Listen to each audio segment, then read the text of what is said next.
Bienvenue. Ouvrir le livre du Rantia pour la première fois, c'est une expérience assez particulière. On se retrouve face à un mur de mots, l'avant-propos. Dès les premières lignes, on est submergé par des termes comme déité, divinité, Dieu, et la confusion s'installe presque immédiatement. On pourrait croire que c'est fait exprès pour décourager. Et si, en réalité, c'était tout l'inverse? S'il s'agissait de la clé indispensable pour tout comprendre? C'est ce que nous allons explorer ensemble. Le sentiment est quasi universel. On est plongé directement dans des concepts abstraits. Les absolus, les niveaux de réalité, les personnalisations de la déité.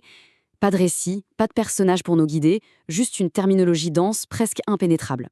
Cette première rencontre est souvent déroutante et peut laisser une impression tenace, celle que ce livre est tout simplement inaccessible. Et pourtant, l'intention est ailleurs. Cet avant-propos n'est pas un obstacle.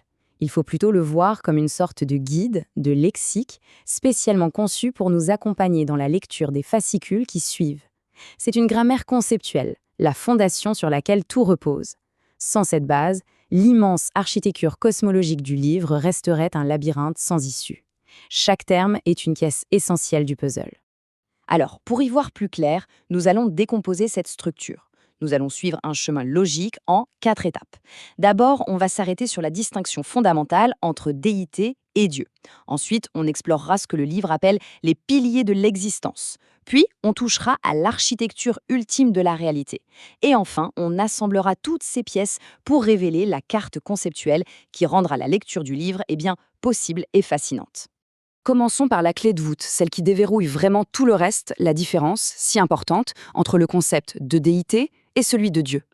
C'est une distinction qui, une fois saisie, illumine tout l'édifice. La déité, c'est le terme le plus vaste, le plus englobant. Il ne désigne pas une seule entité, mais plutôt la totalité du divin, sa qualité unificatrice.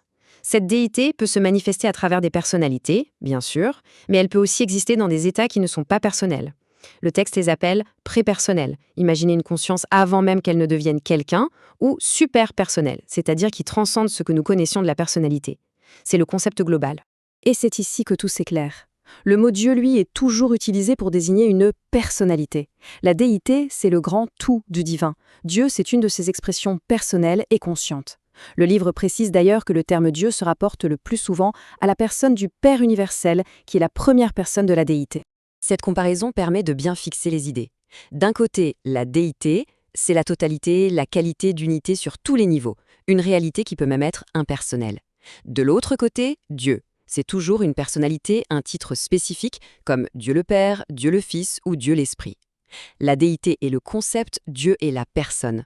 C'est cette distinction-là qui permet au livre de parler du divin avec beaucoup plus de nuances. Une fois cette première distinction bien en tête, on peut aborder les piliers sur lesquels repose toute la cosmologie du livre. Il y en a 3, la réalité, la personnalité et l'énergie. Ce sont en quelque sorte les briques fondamentales de l'univers qui est décrit. Ce qui est fascinant ici, c'est que la réalité n'est pas présentée comme un état unique et figé. Au contraire, elle est décrite comme une structure incroyablement dynamique. Il y a la réalité actuelle, c'est-à-dire ce qui est déjà pleinement là, exprimé, et puis il y a la réalité potentielle, c'est-à-dire tout ce qui est en devenir. Par exemple, un être humain est une potentialité spirituelle qui n'est pas encore pleinement réalisée. Au cœur de cette architecture mouvante, on trouve la personnalité. Et ce n'est pas juste un concept psychologique, c'est un élément central, stabilisateur de toute la cosmologie. Cette citation le dit très bien.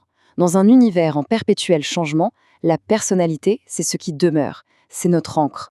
D'où vient cette personnalité? Le livre est très clair, elle n'émerge pas spontanément de la matière ou du mental.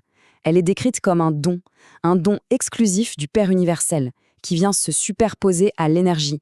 Et c'est ce don qui fait le lien qui unifie les autres composantes de notre individualité, le corps, le mental et l'esprit. Cette progression dessine une sorte de grand fleuve cosmique. Tout part de l'énergie, un terme qui, ici, englobe tout, le matériel, le mental et le spirituel. Ensuite, cette énergie s'organise et devient la matière.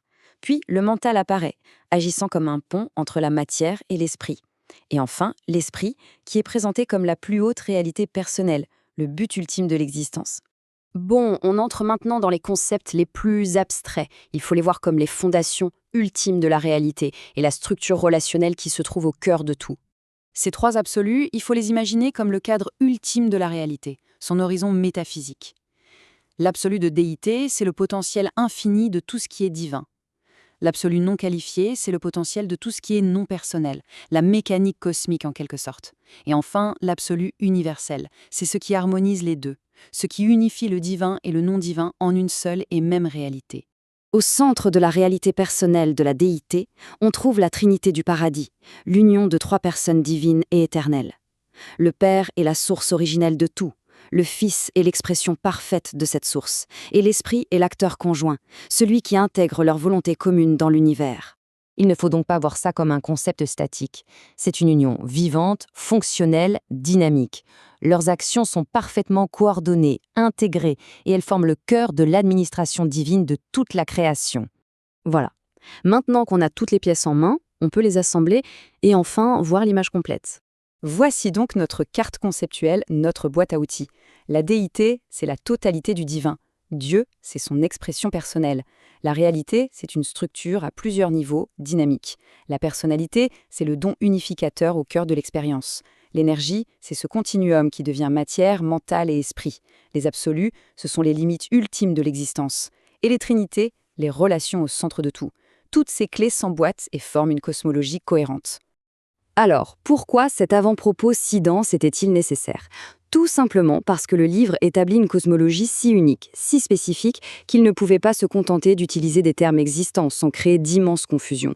Il lui fallait forger son propre langage pour exprimer des concepts nouveaux.